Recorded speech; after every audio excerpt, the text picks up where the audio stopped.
Hey Jonathan, if I put ACC on my Puma boots, do I get Numa or Pikey? Definitely solid logic there, but the way I see it is you'd have to take the first half of Puma and the second half of Nike, put them together, and you'd end up with Puke, or Pukey. Hopefully that collab never happens. Hello and welcome to another episode. This is not the Boot Nerds podcast. What's going on, guys? Josh from SoccerReviewsForYou.com bringing you yet another Q&A video, the series on my channel where I answer a bunch of your football boot related questions and some weird questions along the way as well. Either way, all of the questions are pulled from my Instagram at SR4U_Josh. You'll see it on screen right now. It'll also be linked down below. So if you have a question that you'd like me to potentially answer in the next episode, go and follow me there if you don't already. Before we get going, if you guys enjoy the Q&A series on the channel and want to see it continue, don't forget to support this video with a like. And if you're new here watching for the first time and don't want to miss out on future content from me, make sure you hit the subscribe button along with the little bell notification so you get notified when the next new video goes live. JJ Okacha, do you think the Adidas D-Rup sneaker should follow Puma steps by using a Netfit system? I'm assuming that you're implying that the Adidas D-Rup is a copy of the Puma Future Netfit system, and it just isn't. It's a sneaker that's made for walking around, so there's no performance intentions with this shoe whatsoever. And basically all it is a mesh-based sock on top of a piece of foam with netting on top, basically just for the sake of looks. The actual laces themselves don't even attach to the netting. It just has little cutouts in the mesh base upper that they lace through. I guess you could technically lace it through the netting, but it's not attached to the upper. It's completely separate. So there's no lockdown element to this whatsoever. This is simply for the sake of looks. What was the best ever year for football boots? Without thinking about this too much and going too far back into the past, I think that 2014, in terms of recent memory, was probably the best year for football boots. From Nike, we got the Superfly 4 and the Magista Obra 1, two very important football boots for the industry in general. They also had the Hypervenom Phantom 1 at that time, which goes down as one of their best ever boots in a lot of people's eyes. And I was also a really big fan of the Tiempo Legend 5, which was also available in 2014. For Adidas, the Predator Instinct, while it's not going to be, I guess, going down in history as one of the best Preds of all time, it's a boot that I was a huge fan of. I think the 2014 F50 Adizero is arguably the best speed boot that Adidas has ever made, so that was really good.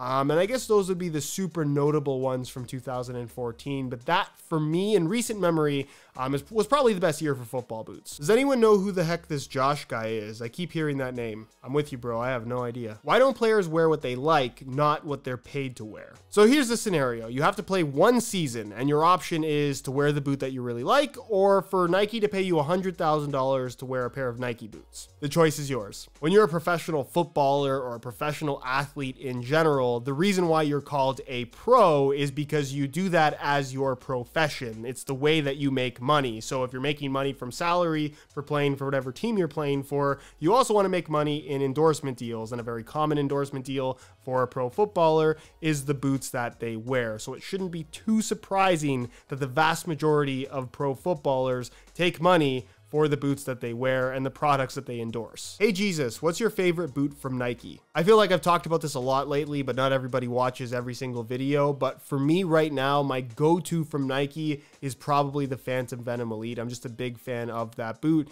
And that would be followed up by the Phantom Vision, then the Tiempos, then the Mercurials. That's kind of the order of personal preference for me in terms of how I would rank everything from Nike right now.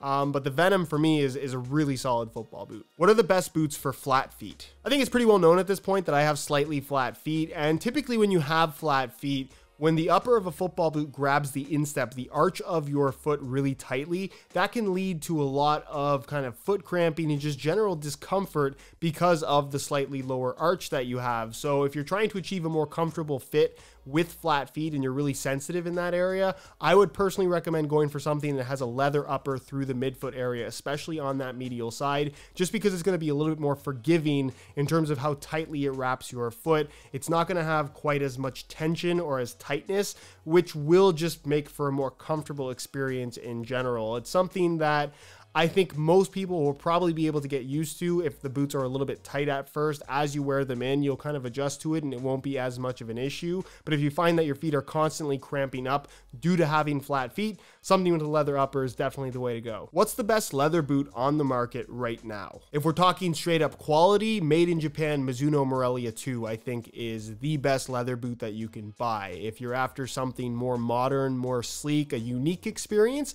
I think the laceless Adidas Copa 19 Plus is a really solid leather boot. If you're looking for a leather boot that has all of the modern tech, lockdown, responsiveness, aggressive traction, kind of a speed boot type of vibe to it, I think that the Tiempo Legend 7 Elite is a really solid option. And I think if you're on a tighter budget, the Legend 7 Pro or the Nike Premier 2 are both really good options as well. And I should also add that those are all leather boots that have a full leather upper, or at least it's leather in the toe box, the forefoot, and the midfoot, not just at the toe, which is a lot of leather boots these days. There's nothing wrong with just having leather at the toe, but for me, that doesn't make for an experience that a leather football boot should provide. Hey John Bovey, I know where to get good replacement laces, but the sizing confuses me. Can you help? This brilliant man is referring to SR4U laces, which are available, of course, at SR4ULaces.com. They are conveniently my chair sponsor and have been for the last several months. But what he's asking is actually a very common question. That is how to decide what length of SR4U laces you need to buy, because there is regular length and there is junior length, basically just two lengths, which is what you'll find on almost any football boot that you can buy. There's not a lot of variation in the length of laces, believe it or not. So this is my recommendation if you're looking to replace the laces on your boots. Pull the stock laces out and measure them. And then when you go to SR4ULaces.com, on each individual product page for whatever lace that you're interested in, the specific length of that product is actually listed there, so you can match up as closely as possible to the stock laces in your boots, so you know that you're ordering the right length. And don't forget free worldwide shipping on any order of $16.99 or more. Do you think that elite level boot prices are too high, or do you think that they're worth it? This is one of the most common complaints that I see when it comes to the modern football boot industry, and that is that football boots are way too expensive these days. And that is partially true, because $275 for most top-end models is a lot of money. They seem to be on a downward trend as of late, which I know sounds crazy, but if you're not buying a laceless boot from Adidas, you're spending $225, perhaps even a little bit less. And if you're not buying a mid-cut boot from Nike, you're spending $250, potentially a little bit less at full retail, of course. You can always get these boots on sale. All the other brands hover around $200 or so, unless it's made in Japan Mizuno, at which point they're just extremely expensive and you kind of have to deal with it.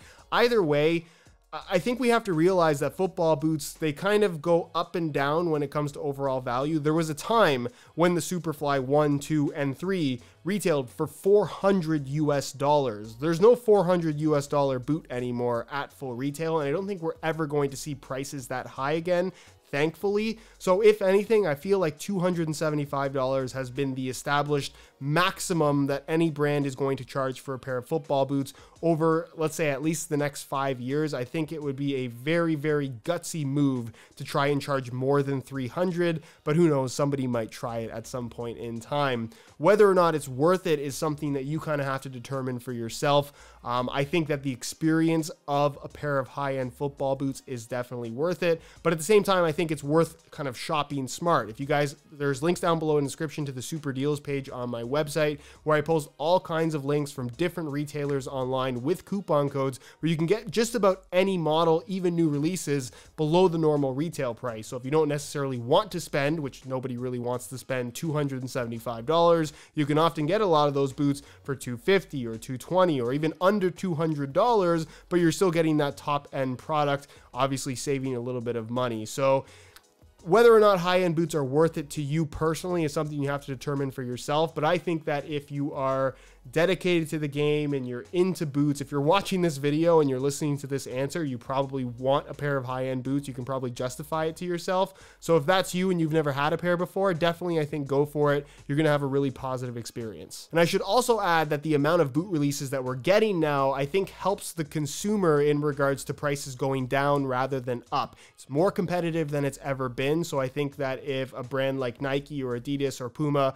or whoever it was that had this brand new product that they really wanted to do well, pricing it as aggressively as possible, meaning lower rather than higher, would be in their best interest. So if anything, I think prices are going to continue to go down over the next couple of years rather than up. But I could also be completely wrong. Johannes, which boots/cleats do you always have with you in case the ones you're testing sucks? As of late, the boots that have kind of lingered in my bag have been the Puma Future 2.1 and the New Balance Tequila 1.0 Pro, believe it or not. For a long time, it used to be the Under Armour clutch fit, whether it was the 1, 2, or 3. I always thought that those were really, really comfortable. I guess I should give a shout out to the Hypervenom Phantom Vision. I think those are quite comfortable as well. But probably the longest backup pair that I had in my bag was actually a pair of Nike Tiempo Legend 5s. I had already mentioned it in this video, but I was a big fan of the Legend 5, and I had one pair in particular that I think I've worn more than any other boot probably over the last 5 or 6 years. You know what? I actually have them. Let me go get them. Where did I put them? So here they are, pretty well worn. You can see the coloring in the leather has kind of worn off at the toe, which is pretty normal for any kind of leather boot, but they're totally wearable still. I have hundreds of hours in these, and they have some of the most ironic customization that I think you could possibly ask for. Who knew? Have you ever gotten injured by any boots, more than just blisters? Yes, there are 2 instances that come to mind. The first being the F50.6 Tunits from Adidas, but that was mostly my fault. I got them at the very start of the season and preseason training, especially in Canada, because most of the fields aren't available to use. You just run for the first month as a group, and we did a lot of running at this one specific trail where some of it was on grass, but a lot of it was just on concrete sidewalks. But we were pretty much all wearing our boots for some reason, and I ended up bruising my heel.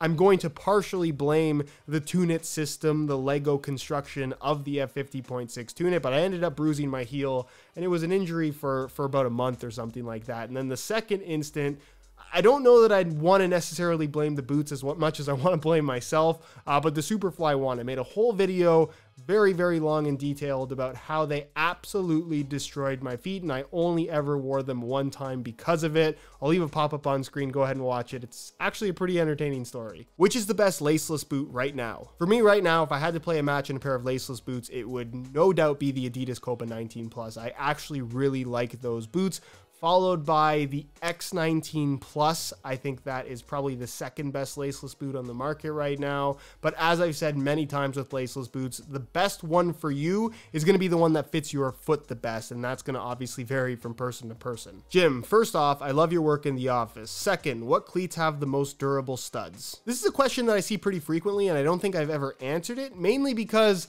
the studs on football boots are not really designed for durability in regards to actually wearing away, because if you're wearing your firm ground studs exclusively on firm natural grass or even on AG fields, the studs should not be wearing down in any way at all, because there's nothing about that surface that's going to wear away the plastic. If you're walking through parking lots or running through parking lots and sliding potentially, yeah, obviously the plastic is going to grind away, but there's really no major, I guess, design innovation or material innovation from brand to brand when it comes to the material out of this that the studs are made out of. They're all made out of pretty much the same plastic. It's just a matter of wearing them on surfaces that's going to wear the plastic down. So my advice has always been this: if you're going to practice, if you're going to a match, if you're just going to the field to play, have your boots in your boot bag or your backpack or whatever it may be. If it's a string bag, even better.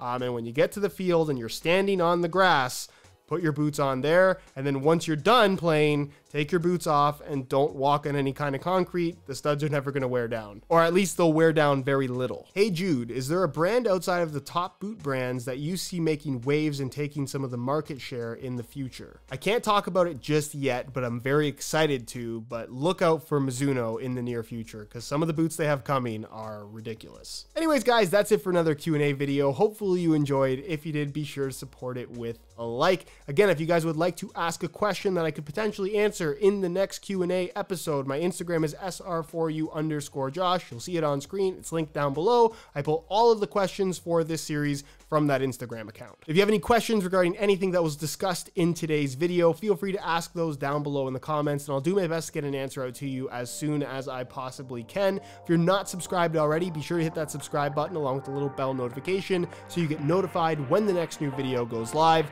All my social media information is linked down below in the description as well. And other than that, guys, thank you so much for watching, and we'll see you in the next one.